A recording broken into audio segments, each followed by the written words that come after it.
Hi friends, నేను మీ Telugu traveller Naresh. ఈరోజు నేను యాదగిరి గుట్టలో ఉన్నాను. చూస్తున్నారు కదా, మీకు అంతా చూపిస్తాను.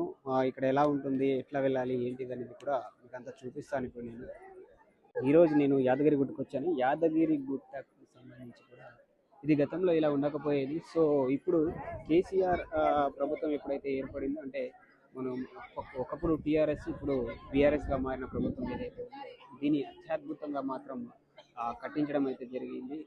ఆ, ఏదైతే భక్తులు ఎవరైతే ఉన్నారో చాలా ఎక్కువ మంది, ఇంతకుముందు ఇలా రాకపోయేది, కానీ ఇప్పుడు చాలా మంది భక్తులు అయితే మోస్ట్ ఆఫ్ ది భక్తులు ఇక్కడికే వస్తూ ఉన్నారు. ఎందుకంటే హైదరాబాద్లోనే మోస్ట్ డివోషనల్ ప్లేస్ అని కూడా దీనికి చెప్పొచ్చు. ఎందుకంటే ఇంతకు ముందు ఇలాగ ఉండకపోయేది, చిన్న దారి ఉండేది దీనికి. సో చిన్న దారి ఉన్నప్పుడు అయితే ఎక్కువ మందికి తెలియకపోయేది. ఏదైతే ఆంధ్రప్రదేశ్ తెలంగాణ విడిపోయిన తర్వాత ఆంధ్రప్రదేశ్లో అయితే ఎలా ఉంటుందో, తిరుపతి ఎలా ఉంటుందో, ఇక్కడ కూడా యాదగిరి గుట్టను అలా తయారు చేయాలని చెప్పేసి కూడా కేసీఆర్ గారు అప్పట్లో కంకణం పట్టుకొని దాన్ని స్పెసిఫిక్గా తీసుకొని ఇక్కడ హైదరాబాద్కి ఒక 50 కిలోమీటర్ల దూరంలో ఉన్న ఏదైతే ఈ యాదగిరి గుట్ట ఉందో, ఈ యాదగిరి గుట్టనైతే అతి ప్రతిష్టాత్మకంగా తీసుకొని తను పాలించి ఏదైతే వాళ్ళ గవర్నమెంట్ ఉన్నప్పుడు 10 సంవత్సరాల్లోనైతే దీన్ని కట్టించడం అయితే జరిగింది. చూస్తున్నారు కదా, ఇది వీకెండ్ టైంలో వచ్చే జనాలు వీళ్ళంతా.